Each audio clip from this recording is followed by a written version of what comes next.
अस्सलाम वालेकुम। आप देख रहे हैं पाकिस्तान ओवरसीज चैनल। मैं नसीर अहमद हूं और कैलिफोर्निया से बोल रहा हूं।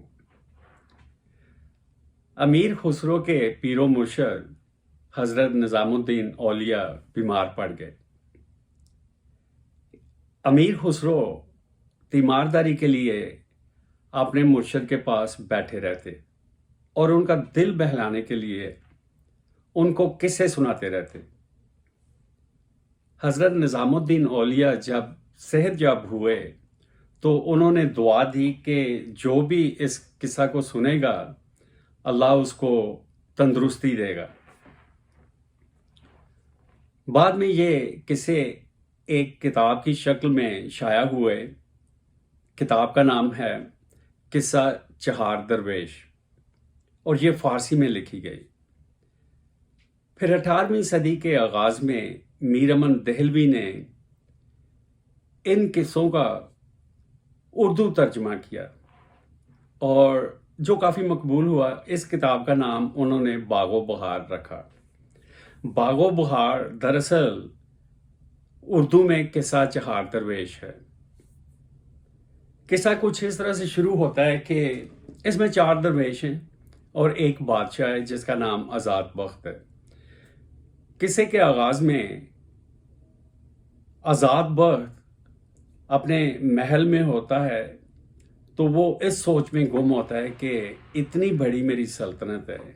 उसकी सल्तनत दूर दूर तक फैली होती है, लोग खुशहाल, पुरसकून, ताकतवर सल्तनत, लेकिन उसकी औलाद कोई नहीं होती। आज़ाद बख्त को ये गम मारे जाता है कि मेरी इतनी बड़ी सल्तनत है और मेरा कोई वारिस नहीं है, उसकी कोई औलाद नहीं है। वो इतना मायूस हो जाता है, आप यूँ समझें कि वो डिप्रेशन में चला जाता है और अपने आप को गोशा नशीन कर लेता है। महल के एक कमरा में वो बंद होके बस वो रोज़े रखता है, नमाज़ें पढ़ता है, दुआ करता है, अमूर सल्तनत में दिलचस्पी छोड़ देता है। जब अवाम को पता चलता है इस बात का कि बादशाह गोशा नशीन हो चुका है तो चोर उचक्के, वो अपॉर्चुनिस्ट जो लोग मौका परस्त होते हैं, वो लूट मार शुरू कर देते हैं। जो जिसके हाथ में आया वो ले जाता है। जो मुखलस किस्म की रियाया थी वो दरबार में आती है और वज़ीर से बात करती है कि आप बादशाह के पास जाएं और दरख्वास्त करें कि वो अमूर सल्तनत में दिलचस्पी लेना शुरू करें। वज़ीर लोगों की बात मान जाता है तो वो बादशाह के कमरे के बाहर पहुंच के अंदर पैगाम भिजवाता है कि आप मेरी बात सुनें, मेरी दरख्वास्त सुनें। बादशाह मान जाता है तो वज़ीर बादशाह से कहता है कि जिस तरह आपने अपने आप को गोशा नशीन कर लिया है तो रियासती अमूर बहुत मुतासर हो रहे हैं। ये आहिस्ता आहिस्ता हर चीज़ हाथ से निकल जाएगी। अल्लाह ने आपको अपना नायब बना के भेजा है, ये आपकी रियासत है। आप बेशक जितनी मर्जी इबादत करें लेकिन आप अमूर सल्तनत में दिलचस्पी लें और दरबार में आया करें।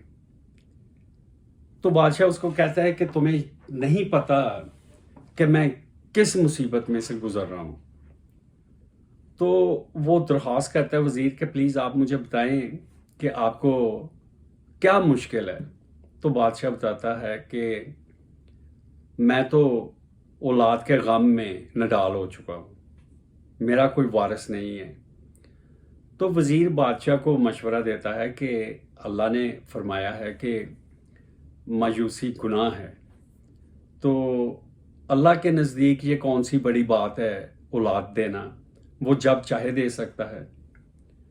और वैसे भी अगर कोई मसला तदबीर से हल ना हो तो उसे तकदीर के हवाले कर देना चाहिए। बादशाह वज़ीर की बातें सुन के तो मान जाता है और दरबार में वापस आना शुरू कर देता है। लोग खुश हो जाते हैं, लेकिन बादशाह अपने दिल में ये फैसला करता है कि इस तरह महल के अंदर बंद रहने से मेरी मायूसी बढ़ती जाती है। मुझे बाहर जाके دیکھنا چاہیے کہ شاید مجھے کوئی ایسا اللہ کا بندہ مل جائے جو میری مشکل آسان کر دے۔ تو بادشاہ دن کے وقت تو امور سلطنت چلاتا ہے، تو وہ فیصلہ کرتا ہے، بھیس بدل کے رات کے وقت وہ باہر جنگل کی طرف نکل جاتا ہے، کچھ پیسے اپنے ساتھ لے کے چلا جاتا ہے۔ تو وہ سوچتا ہے کہ میں جنگلوں میں، پہاڑوں میں اپنے مسئلے کا حل تلاش کروں گا۔ آندھی چلنی شروع ہو جاتی ہے، ایک طوفانی رات بن جاتی ہے، بادشاہ اکیلا ہوتا ہے۔ بادشاہ کو دور اندھیرے میں ایک شعلہ نظر آتا ہے، اور بادشاہ سوچتا ہے کہ اتنی رات کے وقت اتنے جنگل میں یہ شعلہ کس چیز کا ہے؟ اس کے دل میں خیال آتا ہے کہ شاید اللہ نے میرے لیے کوئی پیغام بھیجا ہے، میں چل کے دیکھتا ہوں۔ بادشاہ اس روشنی کی طرف چلنا شروع کر دیتا ہے۔ جب بادشاہ وہاں پہ پہنچتا ہے تو دیکھتا ہے کہ 4 درویش اپنے سر زانو پہ رکھ کے جھکے ہوئے خاموش بیٹھے ہیں۔ تو بادشاہ سوچتا ہے کہ یہ لوگ کون ہیں، میں ان سے جا کے بات کرتا ہوں۔ پھر سوچتا ہے کہ میں رک کے ان کو دیکھتا ہوں، یہ کوئی جن ہیں یا مسافر ہیں، یہ کیا مخلوق ہے۔ وہ ایک کونے میں چھپ کے ان کو دیکھنا شروع کر دیتے۔ اچانک ان میں سے 4 درویشوں میں سے ایک کو چھینک آتی ہے۔ جب وہ چھینک مارتا ہے تو باقی سارے چونک جاتے ہیں، تو سر اوپر اٹھا لیتے ہیں۔ جب وہ بادشاہ ان کی باتیں سننی شروع کر دیتے ہیں چھپ کے، ان کو نہیں پتا، تو ان میں سے ایک درویش کہتا ہے کہ ہم نہ جانے دوبارہ کب ملیں نہ ملیں، صبح ہوگی ہم اپنے اپنے منزل کی طرف چلے جائیں گے، رات بہت لمبی ہے اور اس طرح بیٹھے رہنے سے تو گزرے گی نہیں، اور اتنا زیادہ ہم سو بھی نہیں سکتے، تو کیوں نہ ایسے کریں کہ ہر کوئی اپنی اپنی داستان سنائے، اپنی آپ بیتی، لیکن شرط ہے کہ سچی بات ہو۔ تو اس طرح سے ایک دوسرے کی آپ بیتی سن کے رات بھی کٹ جائے گی، تو ایک دوسرے کو جاننے کا موقع بھی ملے گا۔ تو ان میں سے ایک درویش وہ کہتے ہیں کہ آپ شروع کریں۔ تو اب اس کے بعد پہلے درویش نے اپنی کہانی سنانی شروع کی، اور پھر یکے بعد دیگرے باقی درویشوں نے اپنی اپنی آپ بیتی سنائی۔ یہ ایک ایپیسوڈ میں پورا بیان کرنا ممکن نہیں۔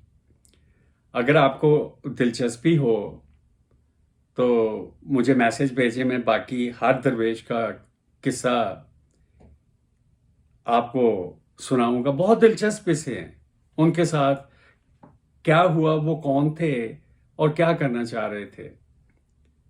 تو یہاں پہ اجازت دیجئے، اگر پسند آئے تو میں باقی قصے سنا دوں گا جو اصل درویشوں کے قصے ہیں۔ اپنا خیال رکھیے، اللہ حافظ۔